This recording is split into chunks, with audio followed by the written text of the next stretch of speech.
पाठ का नाम है पिकनिक। अध्यापिका जी हमें पिकनिक पर लेकर आई थी। पार्क में चारों तरफ बच्चे ही बच्चे खेलते कूदते नजर आ रहे थे। मैं अपने मित्रों के साथ खेलते खेलते तरणताल की ओर निकल गया। अचानक मेरे मित्र ईशान का ध्यान एक फटे कोट की तरफ गया जो एक पेड़ की डाल पर टंगा था। हम समझ गए कि यह कोट अवश्य किसी माली का होगा जो आसपास ही काम कर रहा होगा। ईशान बहुत शैतानी करता था।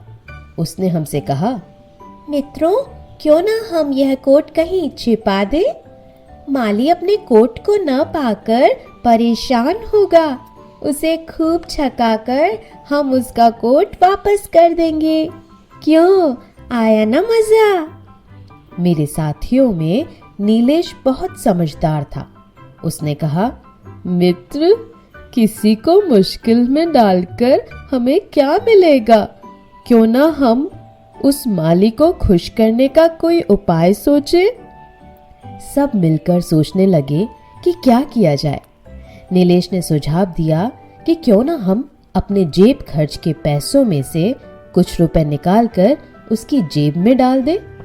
नीलेश ने कहा, और हम अपनी टॉफी, चॉकलेट और बिस्किटों से भी तो उसकी जेब भर सकते हैं।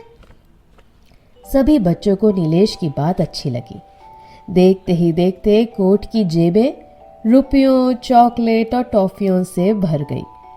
हम सब छिपकर माली के आने की प्रतीक्षा करने लगे। चलो यहाँ से चले, कब तक यूं ही माली की प्रतीक्षा करते रहेंगे? चेताली बोली।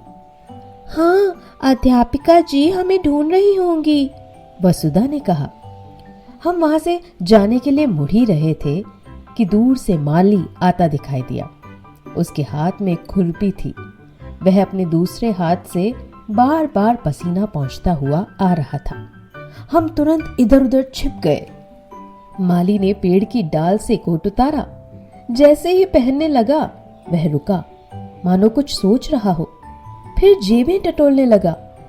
अपने कोट की जेबें इस प्रकार भरी देखकर माली इधर उधर देखने लगा। चारों ओर किसी को न देख वह वहीं बैठ गया और दोनों हाथ ऊपर उठाकर ऊंची आवाज में बोला, हे ईश्वर, तू सबके मन की इच्छा जानने वाला है।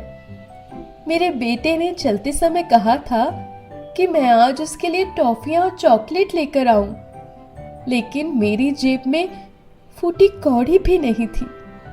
तूने तो आज छप्पर फाड़ कर दे दिया। माली के ये शब्द सुनकर पेड़ों के पीछे छिपे बच्चों के चेहरे खुशी से खिल गए। आज उन्होंने अनजाने में ही सही पर एक जरूरतमंद की मदद की थी। सबके मुख पर संतोष का भाव था।